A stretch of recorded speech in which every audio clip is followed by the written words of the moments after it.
یہ سوال بھی بہت اہم سوال ہے،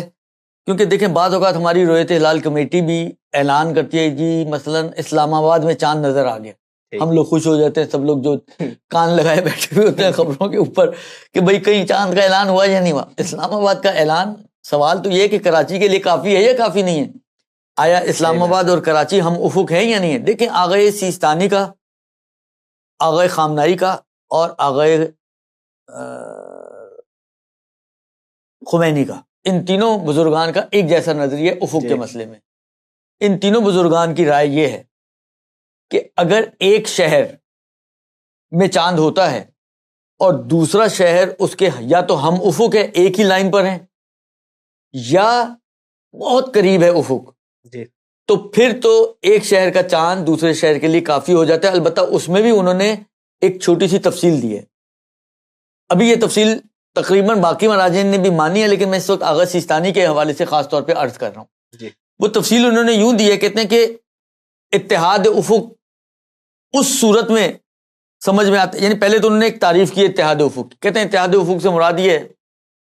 کہ اچھا یہ بھی ایک بات میں جملہ ذہن میں آیا وہ بھی عرض کرتا چلوں کہ ایک اتحاد افق کی بات آتی ہے علم نجوم کے اندر، صحیح نا، وہ اس کی ان کے افق کی تعریف ہی دوسری ہے۔ یہ ابھی ہم شرعی بات کر رہے ہیں، ممکن ہے اس کے ساتھ کلیش کرتی ہو یا اس کے ساتھ بالکل میچ نہ بھی کرتی ہو، لیکن فقہ میں اور شریعت میں جب افق کی بات آتی ہے کہ دونوں شہروں کا افق ایک ہے یا ایک نہیں ہے، تو اس سے مراد ان کی یہ ہے، آغا سیستانی کی کہتے ہیں کہ مراد اس سے یہ ہے کہ اگر ایک شہر میں چاند نظر آئے اور دوسرا شہر ایسی سچویشن پہ ہو اس پچھلے شہر کے ساتھ کہ اگر درمیان میں کوئی رکاوٹ نہ ہو، بڑے بڑے پہاڑ نہ ہو، بادل نہ ہو، گرد و غبار یا دھند گند نہ ہو، تو ادھر نظر آنے والا چاند یہاں پہ بھی نظر آئے۔ یہ دو شہروں کا اس سچویشن پر ہونا کہ بیچ میں رکاوٹ نہ ہو تو ایک شہر کا چاند دوسرے شہر پہ نظر آئے، یہ کہلائیں گے دونوں شہر ہم افق ہیں، تو ایک شہر کا چاند دوسرے شہر میں کافی ہو جائے گا۔ لیکن اس کو طے کرنے کے لیے کہ یہ ایسی سچویشن پر ہے یا نہیں ہے، اس کے لیے آغا سیستانی نے ایک تعبیر استعمال کی ہے، فرماتے ہیں کہ اگر افق متحد ہونے سے مراد یہ کہ اگر پہلے شہر میں چاند دکھائی دے تو دوسرے شہر میں بھی کوئی رکاوٹ نہ ہو تو نظر آئے، اور یہ وہاں باعث اطمینان ہے، یعنی اس بات کا اطمینان آپ کو وہاں پر ہوگا کہ یہ دونوں ایسے شہر ہیں کہ ایک میں نظر آ رہا ہے تو دوسرے میں بھی نظر آئے گا، کہ جب دوسرا شہر پہلے شہر کے مغرب میں ہو، پہلا شہر جس میں چاند نظر آیا ہے دوسرا شہر اس کے مغرب میں ہو، ویسٹ میں ہو، تو ایک اس صورت میں یہ کہلائے گا کہ یہ ہم افق ہیں۔ البتہ اس صورت میں کہ جب دونوں، دیکھیں اب یہ وہی والی بات ہے، علم حیات اور اس کے سارے فارمولاز ہیں، اگر آپ لوگوں نے یہ نقشے دیکھیں نا گول گول جو آتے ہیں بازاروں میں بھی آتے ہیں اور وہ جو میپس وغیرہ بھی آتے ہیں، اس میں آپ دیکھیں دو طرح کی لائنیں لگی ہوئی ہوتی ہیں، ایک کھڑی لائنیں جن کو لانگیٹیوڈز کہا جاتا ہے، اور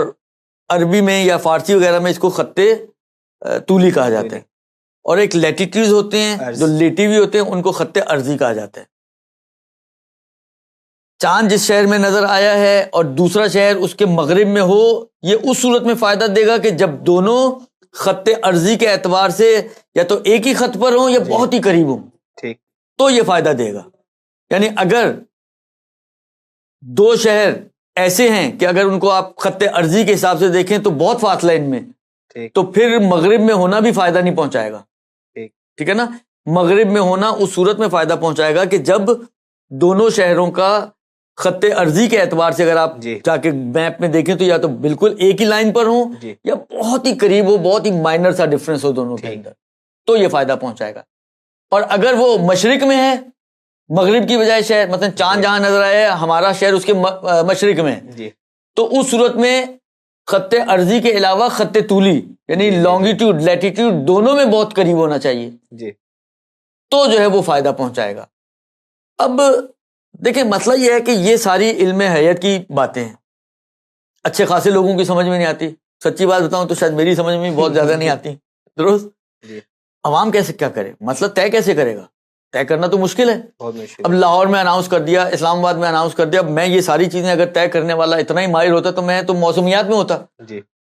سڑکوں پہ تھوڑی گھوم رہا ہوتا۔ تو اب پھر کیا کرے، مسئلہ یہ ہے کہ عوام کیا کرے۔ دیکھیں عوام کے لیے بہت ہی آسان فارمولہ ہے. جی. اگر تو آپ کے لیے کسی بھی مطلب آپ ان چیزوں کو سمجھتے ہیں, آپ نے دیکھ لیا, طے کر لیا, تو فوبیا صحیح ہے, آپ کی ذمہ داری پوری ہو گئی.